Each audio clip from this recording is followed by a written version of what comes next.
30 রোজা কোরআনের কোথাও না। কোরআন এবং হাদিসের ব্যাখ্যা অনুযায়ী আপনি নিজে একজন মুসলিম না। আমিও ভাইয়ের সাথে একমত। আল্লাহ তাআলা কোরআনের কোথাও 30টি রোজার কথা বলেনি। তাহলে আল্লাহ সুবহানাহু ওয়া তাআলা কোরআনুল কারীমে কি বললেন? আল্লাহ সুবহানাহু ওয়া তাআলা সূরা বাকারার 185 নম্বর আয়াতে স্পষ্ট করে বলেছেন যে এই রমজান মাসে কোরআনকে নাজিল করা হয়েছে, তাই তোমরা এই মাসটি যারা পাবে এই মাসে সিয়াম রাখবে। এখানে স্পষ্ট যে আল্লাহ সুবহানাহু ওয়া তাআলা বলেছেন এই রমাদান মাসে কোরআনকে নাজিল করা হয়েছে এবং যারা এই রমাদান মাস পাবে তারা সিয়াম রাখবে। এর মানে আমরা জানি রমজান মাস কিন্তু 29 এবং 30 দুই দিকেই হয়। এখন যদি আল্লাহ সুবহানাহু ওয়া তাআলা বলতেন যে তুমি রমজান মাসে 30টি সিয়াম রাখো, তাহলে কি কথাটি ভুল হতো না? বা বলতেন যদি 29 রাখো, তাহলে কিন্তু কথাটি ভুল হতো। এইজন্য আল্লাহ সুবহানাহু ওয়া তাআলা স্পষ্ট করে বলেছেন যে এই মাস যারা পাবে তারা এই মাসে সিয়াম রাখবেন। আল্লাহ তাআলা মাসকে উল্লেখ করেছেন, মাস 29 হয়, মাস 30 হয়। আশা করি বুঝতে পেরেছেন। আসুন তার দ্বিতীয় যুক্তি আমরা শুনি।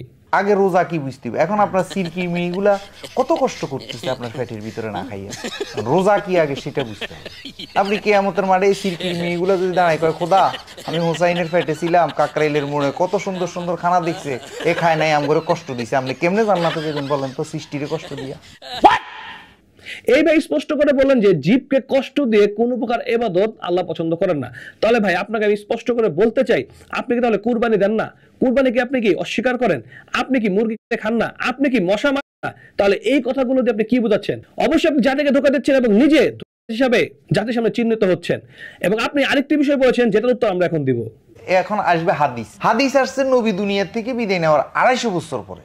নবী থাকতে যদি আসতো তো মনের বুঝাইতাম যে নবী থাকছে দেখছে সব। আচ্ছা শোনা কথার কোনো সাক্ষী আছে? আপনি শুনছেন এই খুন হয়েছে, এটার কোনো সাক্ষী নিব যে? নিব না। তাইলে এই হাদিস হইল শোনা কথা। এই ভাই স্পষ্ট করে বললেন যে রাসূল সাল্লাল্লাহু আলাইহি ওয়াসাল্লাম 250 বছর পরে বলে হাদিস এসেছে। আমি ভাইকে বলতে চাই, ভাই আপনি জানেনই না হাদিস কখন এসেছে।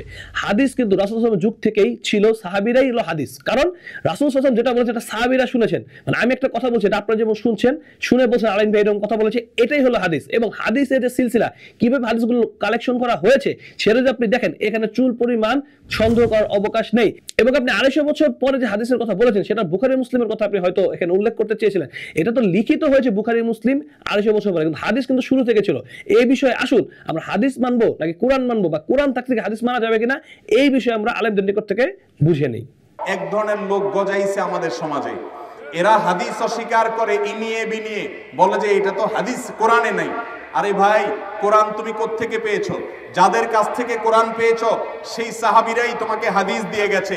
হাদিসকে অ্যানালাইসিস করে মুহাদ্দিসগণ কোনটা গ্রহণযোগ্য কোনটা অগ্রহণযোগ্য যেইভাবে পুঙ্খানুপুঙ্খ রূপে তিনি রেখে গেছেন, সেটা সম্পর্কে ন্যূনতম ধারণা থাকলে হাদিস অস্বীকার করার মতো এরকম কথা কেউ মানতে পারে না। হাদিস যদি কেউ অস্বীকার করে, শুধু কোরআন পড়ে সে কখনো ইসলাম পালন করতে পারবে? আল্লাহ কোরআনে কি নামাজের বিস্তারিত কোনো বর্ণনা দিয়েছেন? কিভাবে পড়বেন, রুকু কয়টা করবেন, কোরআনে নাই। সেজদা কিভাবে দিবেন, কোরআনে নাই। যাকাতের ডিটেইল আলোচনা কোরআনে নাই। আপনি সিয়াম সম্পর্কে মৌলিক কথা শুধু কোরআনে আছে, বিস্তারিত নাই। আমাদেরকে কোরআন কি নবী করিম সাল্লাল্লাহু আলাইহি ওয়াসাল্লাম এসে দিয়ে গেছে? এই কোরআন কাদের মাধ্যমে পাইছেন? সাহাবী, তাবী, তাবে তাবী, ইমামদের, মুস্তাহিদদের, কিতাব লেখকদের। যারা এগুলো অস্বীকার করে, আমাকে একজন বলে ভাই বলেন তো কোরআন তাহলে হাদিস কেন তাহলে ইমাম বুখারীর যুগে এসে লেখা হলো, তার আগে এই যে শত বছর পার হয়ে গেল তখন কেন হাদিস লেখা হলো না? আমি যদি পাল্টা প্রশ্ন করি, কোরআন কেন ওসমান রাদিয়াল্লাহু তাআলার যুগে লেখা হলো, কেন নবীজির যুগ চলে গেল, তারপরে আবু বকর ওমরের যুগ চলে গেল, কোরআন সংকলনের উদ্যোগটা কেন ওসমান রাদিয়াল্লাহু পর্যন্ত হলো? তাহলে আমি তো সেই প্রশ্ন তুলতে পারি, ঠিক না বেঠিক? ওই পর্যন্ত সংরক্ষিত ছিল কিনা সে সম্পর্কে পড়াশোনা করার চেষ্টা করে। আলহামদুলিল্লাহ আমরা বুঝতে পারলাম আমরা কোরআন থাকতে হাদিস কেন মানবো।